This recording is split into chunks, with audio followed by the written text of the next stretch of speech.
Listeners of the T.R.O.N podcast, I told you I would bring you special guests, and this is a very special guest today. International businessman, business coach, entrepreneur, global trotter, Phil Nobri. Thank you very much. Thank you, Rashad, for bringing me here. Very excited to share stuff with people. I'm very like to communicate, so sometimes I do it just for the fun, and when we are doing professionally, it's even better. And what I appreciated even before we got on this call was that you were willing to reach out to me and carve out time, as busy out of your schedule that you do have.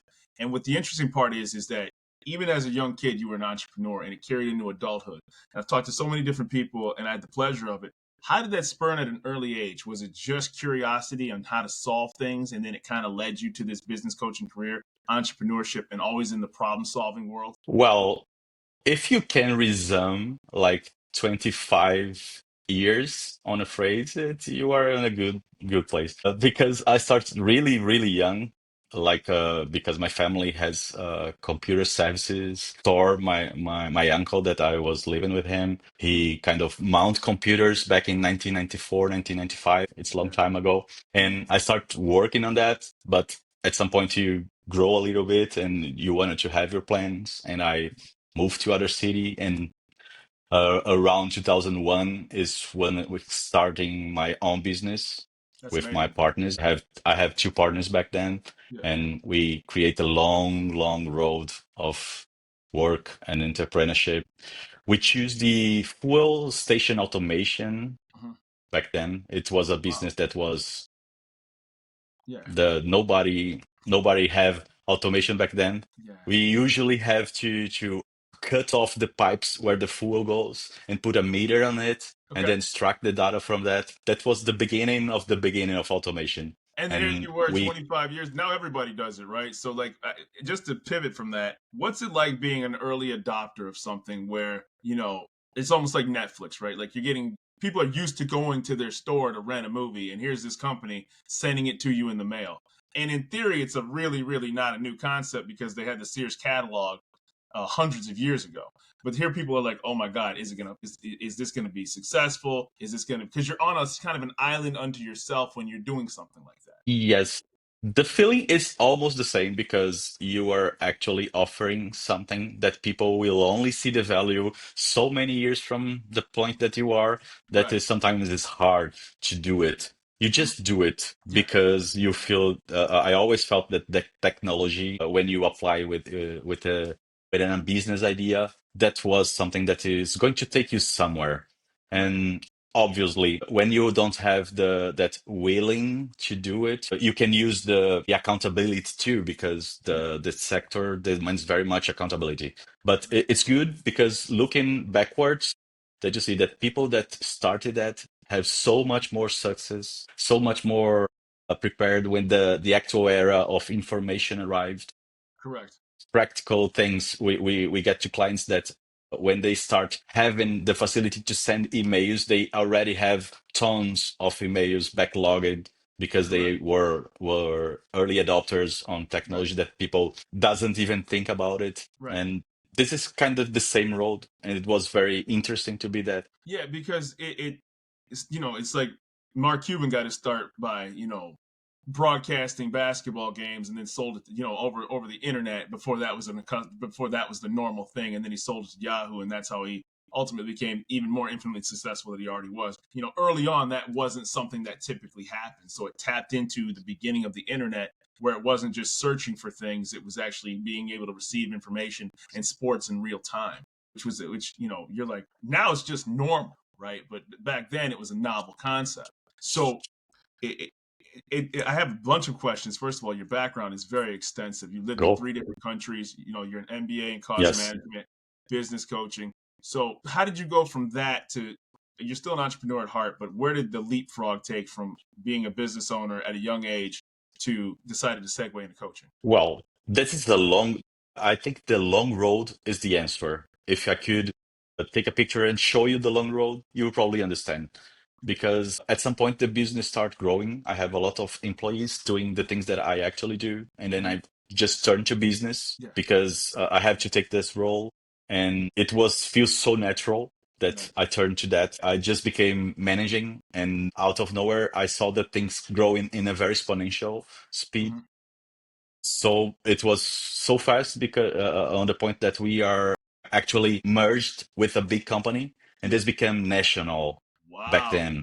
That's amazing. So in a span of, I don't know, 5 years, Mhm. I went for starting studying management and then became a CFO of a nationwide company. I saw So that. I think this was the natural stuff, Yeah. natural way to go. And don't believe that this the road is all full of diamonds, because there is lots of bumps. There's Yeah. lots of, and You got to smash the in the winners, so to ending, speak. Yeah, you know what I mean? no, I know it's exactly.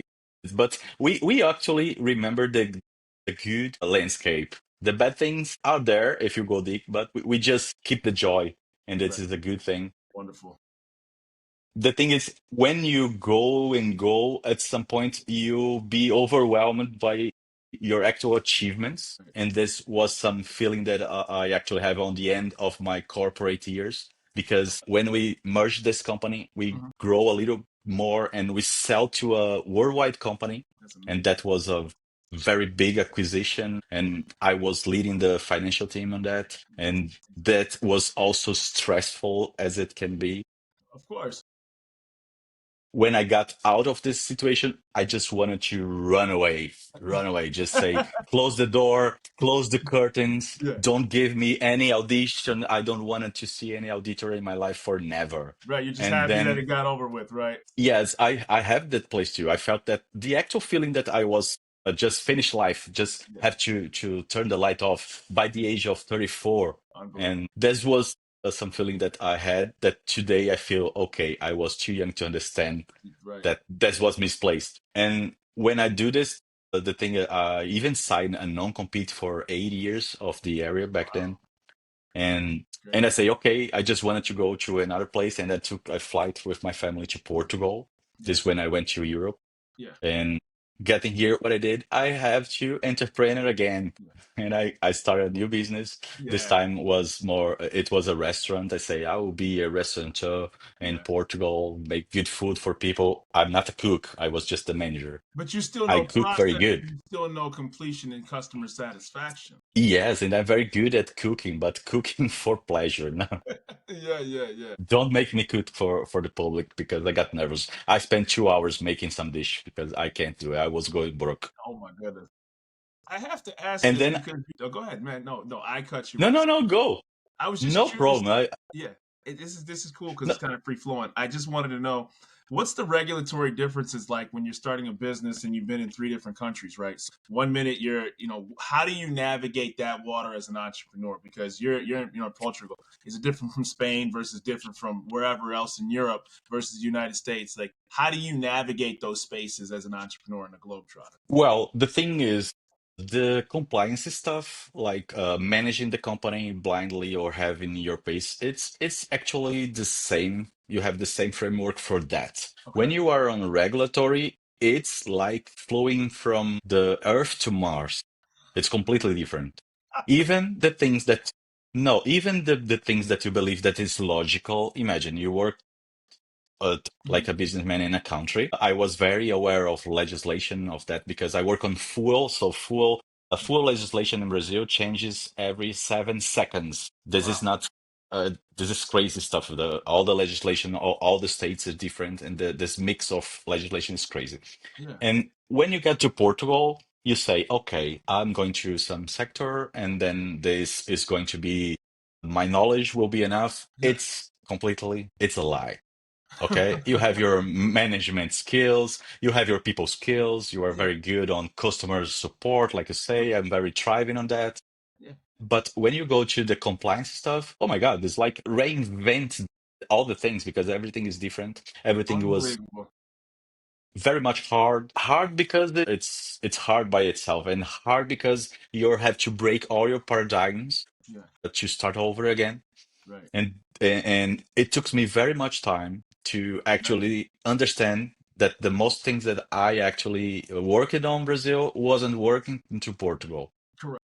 And this was very important because it took me sometimes to insist on old stuff and having to adapt. And Right. adaptation was the key Right. to survive. And pandemic hits. So when pandemic hits, imagine everybody was adapting over the adaptation. Yeah. Right. And I mean, that was a nightmare. Okay, so I imagine I was in the restaurant world during pandemic, so I was kind of the first victims. That's Jeez. crazy. Jeez. But what I did, I turned my restaurant into a service provider of food.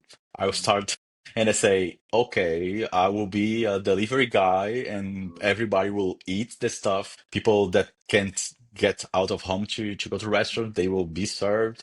Yeah. And I create my own system of every day sending people menus and calling Mm, and trying to convince them to do it. It yeah. was a crazy situation, but I managed to overcome that. Yeah. I mean, But the yeah, thing, but I get tired as fuck on that. I'm sorry, the it's words. crazy. You can put a Don't beep on even that. worry about it, bro. That was awesome, man. Listen, man.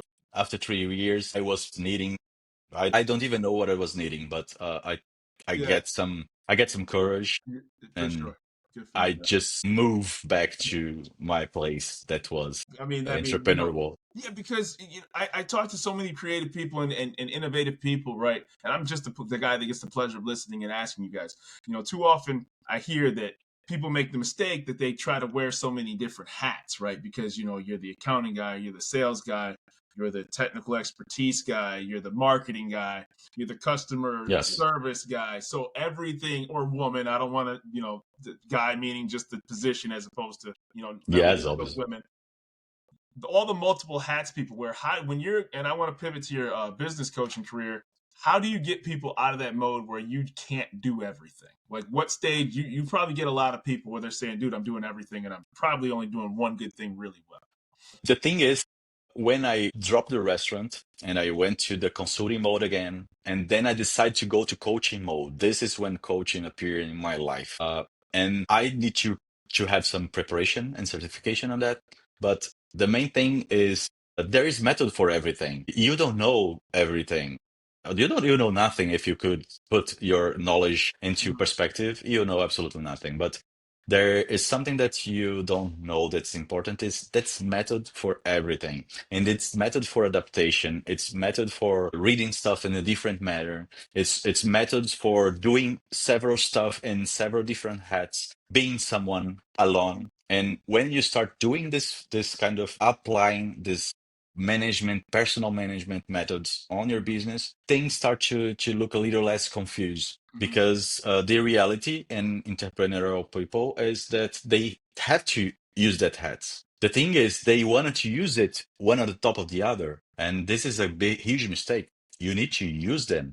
You can use sometimes two at the same time, Mm-hmm. but not very much more than that. You need to understand how to take one and put the other in the right place. This is something that I advise people to actual turn yourself into a company. Into a company when you have different roles, you have to have different backgrounds, different preparations, different frameworks.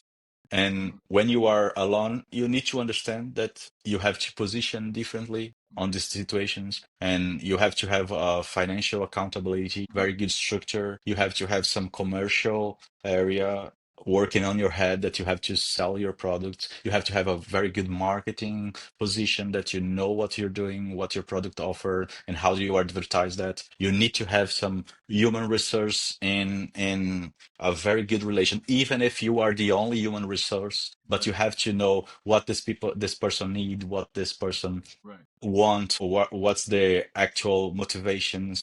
And if you pick up these things and a little bit others that you can apply in a company, but you apply in yourself as an entrepreneur, things thrive.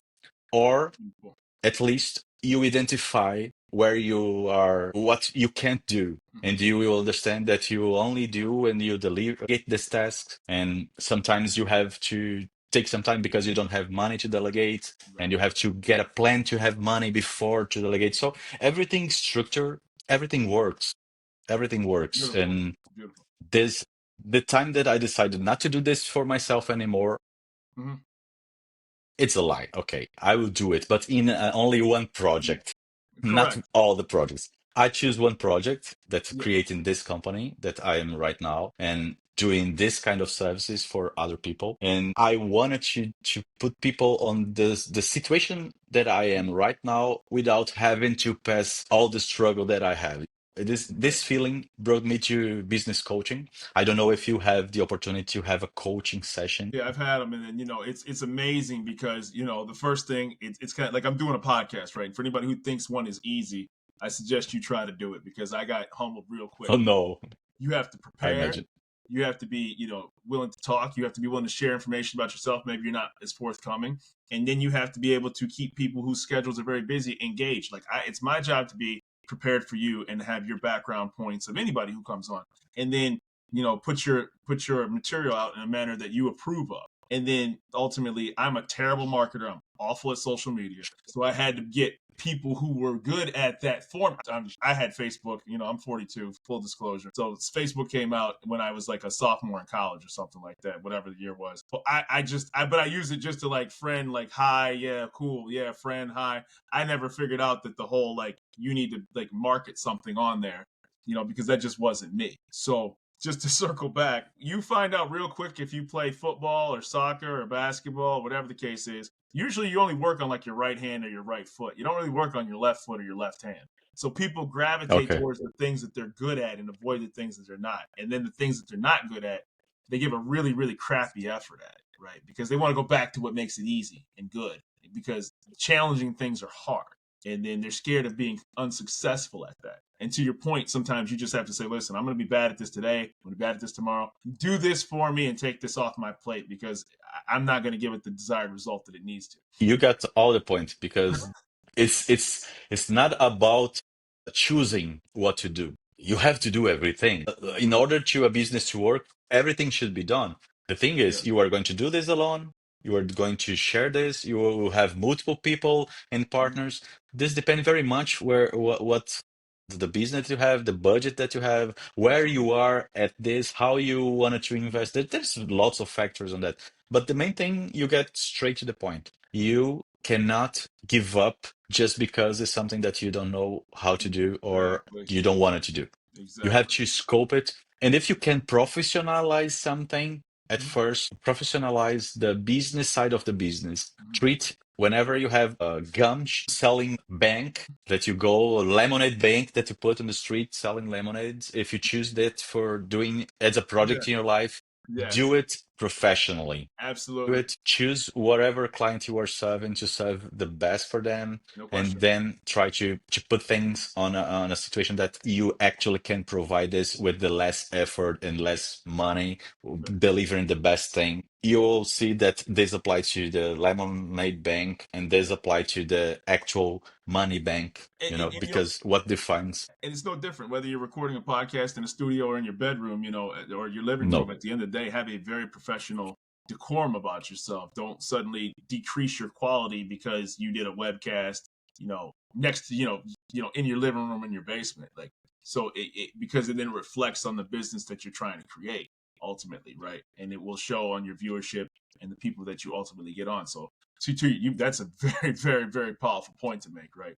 Practice how you play. Is that, and we can any at any point, especially on my position, qualify people's efforts or quantify or try to put some label on it, because every person is a word, and the actual limitations that people see from the outside is their biggest place that they could be sometimes. And I judge really wanted to take out this all these judgments on whatever is better or worse.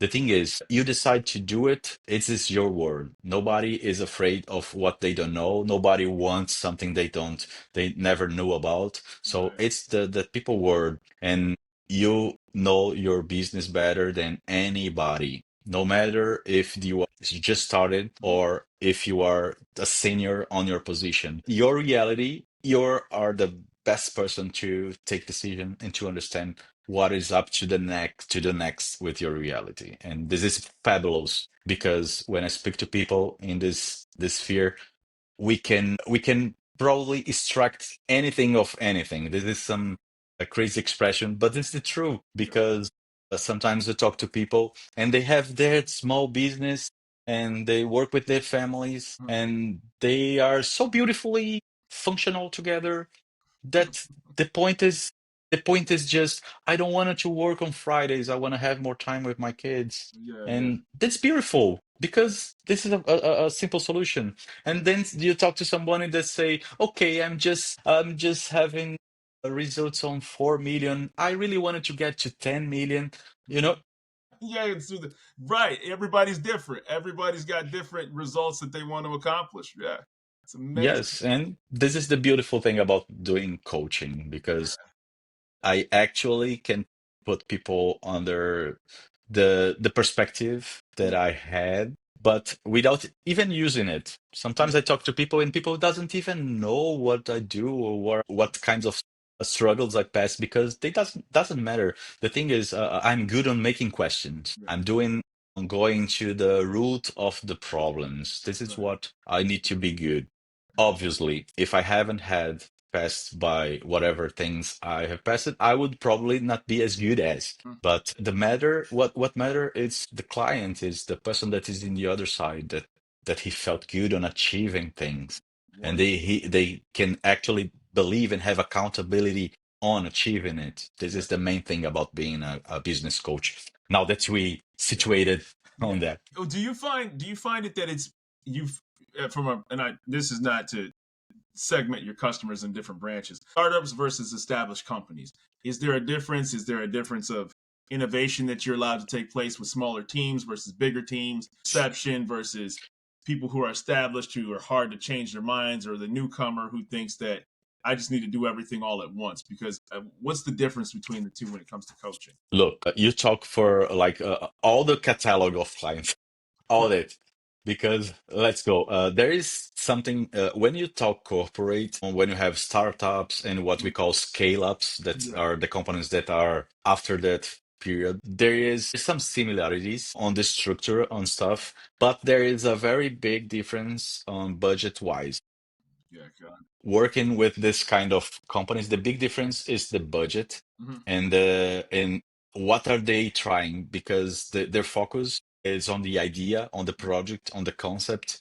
And I like very much to work with young people because they accept very much whatever you put them to do. They actually do because they are eager to understand the world and don't they are on that situation that they don't want to make the mistake.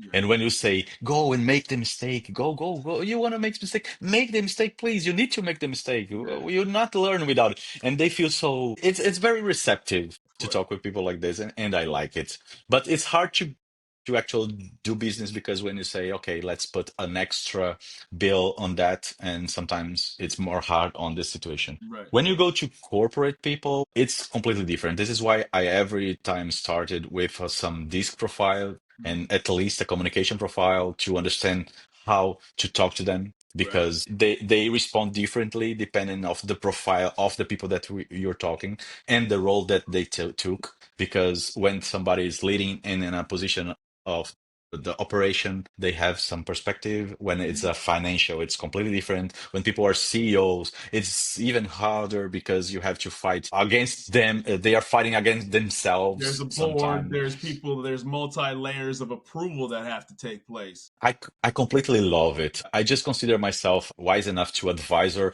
when we are talking about energy on fuel. But boards in any manner, I love them Oh, because it's it's so good to be on that people that they have different words in their heads, and yeah. sometimes I have to guide them to put everything on the table, everybody understand everything. It's something. I'm sure it's a lot of an ego Just moment too, because there's lots of people no. relaxed on the really. Yeah. Sometimes there's ego, Okay. sometimes there's the lack of ego. So there's no rule on this situation because there is very much different factors that Mhm. could make it easy or hard. The Got thing it. is, when people decide to improve, it's so good to be Oh, there, and they actually can see value when they start to see value, and they can turn into if I leverage that thing. I will invest some money, but I will have this much results. It's easy for them to see right. that because their environment is a little bit more like say institutionalized, For and sure. I really like to work on that. When you go to small and medium companies, the actual problem it's because they have to live their life on that. Mm-hmm. So the business takes them from actually living. This is what the main thing. Okay, I have to be my business. Yeah. I have to to to to show up in order the business to Yeah. exist. There's no bird's eye view that they can take and overlook everything. They have to be knee deep in the situation. Yes, and sometimes we have to smash lots of people thoughts, create new foundations Mm-hmm. to everything, and then start to putting people on the perspective that they can say, okay, now I know my business, I know what I can do or don't, and actually develop a plan to be more time sometimes in the company or just to be less, or to actually I can't hire someone to do this role, so I will learn enough to go to the next step, Got or okay, this is the moment that, or I put money on it, or I don't will have the goal. There is so much vision, but if I could encapsulate, it's like this: small and medium companies, people are very involved to the business. It's very much emotional, and sometimes you have to organize that. When you go to corporate, even if it's scale-ups or startups, it's more everybody has their roles. Sometimes they're cumulative, but it. mostly they know their roles. Mm-hmm. And it's the biggest difference is obviously the seniority Right. that changes everything, and the budget. Got it. If I can answer your question in No, it's because pulverized way. the difference is coming in. The company could be based out of Glasgow, but they have offices that are worldwide, and then you're having to come in and handle that versus a company that's just based out of Memphis, Tennessee, that has 50 employees. Like it's just different. So that's why I was just curious if there was, I'm sure you've had experience. Clearly, you have. I looked at your background and obviously been where you at. I've never actually mentioned the name of the coaching firm that you're with, and I can't believe that I'm 30 minutes in. So it's Focal Point for the people that are listening. And so, can you tell us a little Yes. bit about that firm, that company? A Focal Point is a franchise, to be Mm-hmm. honest, and I'm a franchisee of that. And it's a very established company on the business coaching area for 20 something years. And it's like having this years of experience on my pocket. This is why Yeah, I joined them, and I have access to lots of people with different backgrounds. This helped me wonderful. very much when somebody appears with some inner situation on their business that's not something that I know. I have lots of people that I can go to, Yeah, and I have all the materials and the frameworks to see. It's like having a real corporate just for providing services and providing structures so I can actually coach people. wonderful. The thing is, I really love the brand, Mm-hmm. the colors, the name, and the things, and I use it very much as mine. And I Yeah, felt like I owe that.